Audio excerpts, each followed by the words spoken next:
Hello, welcome back to my channel. My name is Ayan and today I'm going to be watching George Carlin, A War on Homelessness. I really like George Carlin and his comedy. I really like him.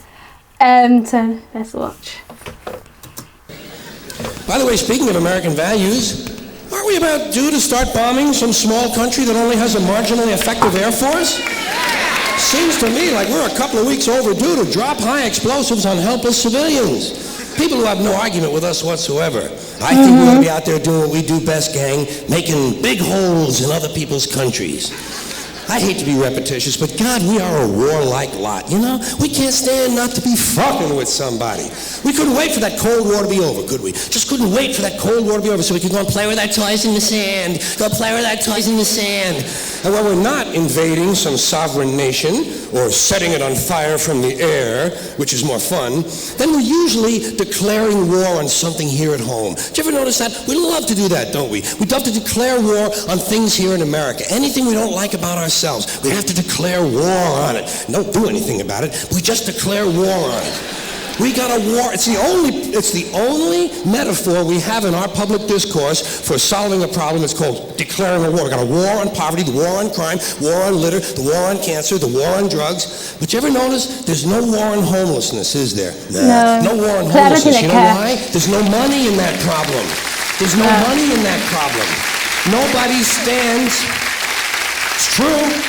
Nobody stands to get rich off of that problem. You could find a solution to homelessness where the corporate swine and the politicians could steal a couple of $1 million each. You'd see the streets of America begin to clear up pretty goddamn quick. I'll guarantee you that. I will guarantee you that. Now, so,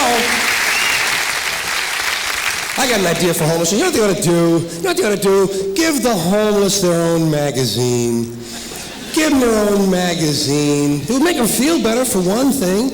That's a sure sign of making it in this country. Every group in this country that makes it and arrives at a certain level has its own magazine. You have Working Mother magazine, Black Entrepreneur magazine, Hispanic Business magazine. In fact, any activity engaged in by more than 4 people in this country has got a fucking magazine devoted to it. Skydiving, mountain climbing, snowmobiling, backpacking, bungee jumping, duck hunting, shooting someone in the asshole with a dart gun, jerking off. They probably have a magazine for that. I'm sure they have. I know they have a magazine. Walking! There's actually a fucking magazine called Walking! Is there? Look, Dan, the new Walking is out. Here's a good article, putting one foot in front of the other. Give them their own magazine. Give the homeless their own magazine. You know what you call it? Better Crates and Cartons. Then when they get finished reading it, they can use it to line their clothing. That's a good, sound business solution. That's the kind of answer you get from a conservative American businessman. Say, yeah, let them read it. When they get finished reading, they can use it to plug up the holes in them piano crates they all seem to like to live in. A good, sound, practical, conservative American business solution. I'll tell you what they ought to do about homelessness. First thing, change the name of it. Change the name of the condition. It's not homelessness. It's houselessness. It's houses these people need. A home is an abstract idea. A home is a setting. It's a state of mind. These people need houses, physical, tangible structures. But where are you going to put them?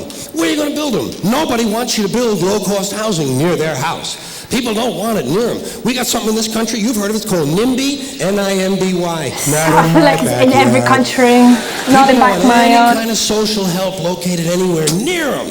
You try to open up a halfway house, try to open up a rehab center for drugs or alcohol, try to build a little home for some retarded people who want to work their way into the community. People say, not in my backyard. Well, all words is not having no.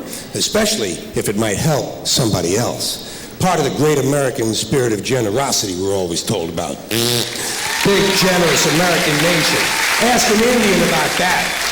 Ask an Indian how generous this country is. If you can find one, you gotta locate the Indian first. We've made him just a little difficult to find. Or, if you need current data, select the black family at random and ask them how generous this country has been. People don't want anything near them, even if it's something they believe in, something they think society needs, like prisons. Everybody wants that, right? Everybody wants more prisons. That's the new answer to all of our problems. Lock a lot of motherfuckers up. Everybody wants more prisons. They say, build more prisons! But not here. Where then? Well, why not? What's wrong? What's the problem? What's wrong with having a prison in your neighborhood? Well, it seemed to me like it would make it a pretty crime-free area, don't you think? You think a lot of crackheads and muggers and pimps and hookers are going to hang around in front of a fucking prison? Bullshit, they ain't coming anywhere near it. What's wrong with these people? All the criminals are locked up behind the walls, and if a couple of them do break out, what do you think they're going to do? Hang around? Check real estate trends? Bullshit. They're fucking gone. No, people are just inherently selfish. I feel like they agree on these social issues because I think it's cool to, or it's the in thing to agree with these things. But when it actually comes to affecting their personal lives, like having a prison or halfway house or whatever in their own neighborhoods, that's when, you see what they actually truly believe, which is self-service. Which is, I don't want to see these homeless people, these poorer people, these rehabilitated criminals around me. I want it to be somebody else's problem, not my problem. But then if everybody's saying that, where are these people going to go? Makes no sense to me, but I think it's an inherently selfish human behaviour, which I'm not saying everybody. It's basically everybody. It's everybody. Me, you, everybody. It's just how it is. But just don't pretend that you're all for social change and all that stuff if you don't want it around you, kind of thing. That's the whole idea of breaking out of prison, is to get the fuck as far away as you possibly can. Not in my backyard. Not in my backyard. Near 'em. Except military bases. They don't mind that, do they? No, they like that. Give them an army base. Makes them happy. Why? Jobs. Jobs. Self-interest. Even if the base is loaded with nuclear weapons, they don't give a fuck. They say, well, I'll take a little radiation if I can get a job. Working people have been fucked over so long in this country, those are the kind of decisions they're left to make. I got just a place for low-cost housing. I have solved this problem. I know where we can build housing for the homeless. Golf courses. Perfect. Golf courses. Long green land. Just what we need. Plenty of good land in nice neighborhoods. Land that is currently being wasted on a meaningless, mindless activity. Yes.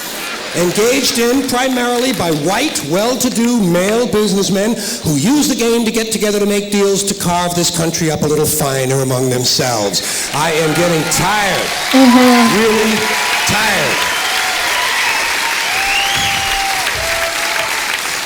I am getting tired of these golfing cocksuckers in their green pants and their yellow pants and their orange pants and their precious little hats and their cute little golf carts. It is time to reclaim the golf courses from the wealthy and turn them over to the homeless. Golf is an arrogant, elitist game, and it takes up entirely too much fucking room in this country. It takes a huge amount of land room in this country. It is an arrogant game on its very design alone. Just the design of the game speaks of arrogance. Think of how big a golf course is. The ball is that fucking big. What do these pin-headed pricks need with all that land? There are over 17,000 golf courses in America. They average over 150 acres apiece. That's over 3 million acres. That's 4,820 square miles. You could build 2 Rhode Islands and a Delaware for the homeless on the land currently devoted to this meaningless, mindless, arrogant, elitist, racist. There's another thing.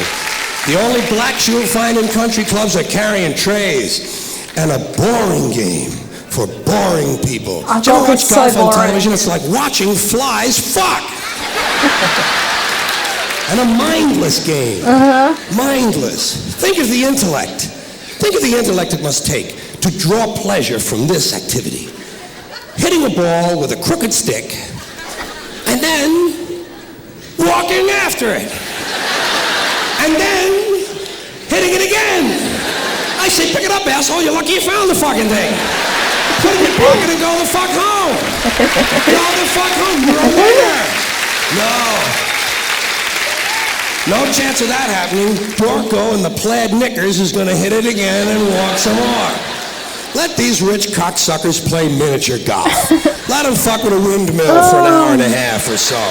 See if there's any real skill among them. Now, I know there are some people who play golf who don't consider themselves rich. Fuck them! And shame on them for engaging in an arrogant, elitist pastime. Yeah. Hey, here's another place we could put some low-cost housing. Cemeteries. There's another idea whose time is past.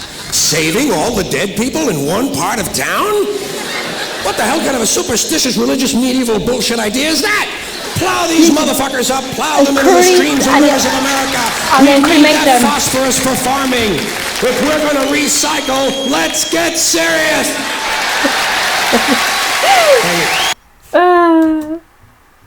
He is so right. Golf courses take up a crazy amount of space that could be used to redistribute. Sorry, I'm dyslexic. I find difficulties of words. Redistribute it to the needy. Like the amount of money some of our governments spend on very frivolous things could have just gone to some homeless people. I know people saying, "Oh, work for yourself, pull up yourself from your bootstraps, whatever." But there's some people who just can't, and just given the bad life, have been given a bad start in life from the start. Like when I walk about in London in this cold winter, and I see homeless people in like sleeping, and I'm like, it is so cold, and they're sleeping out here. It really upsets me, and especially England where it rains every other day. I'm like, who would actually actively choose to be out here in the middle of the winter when it's raining, when they could have been indoors and asleep in a comfy bed? Nobody would choose that. So I think it's good to have like cheaper, affordable housing so people can get up on their feet and then get a good job and just, give them some opportunities in life to succeed. But anyway, people don't want those things because obviously, as I said, NIMBY not in my backyard. So whose backyard is it going to be if it's not in your backyard? Anyways, if you like this video, please give this a thumbs up, comment down below, and if you like my channel, please subscribe. And thank you so much. Goodbye.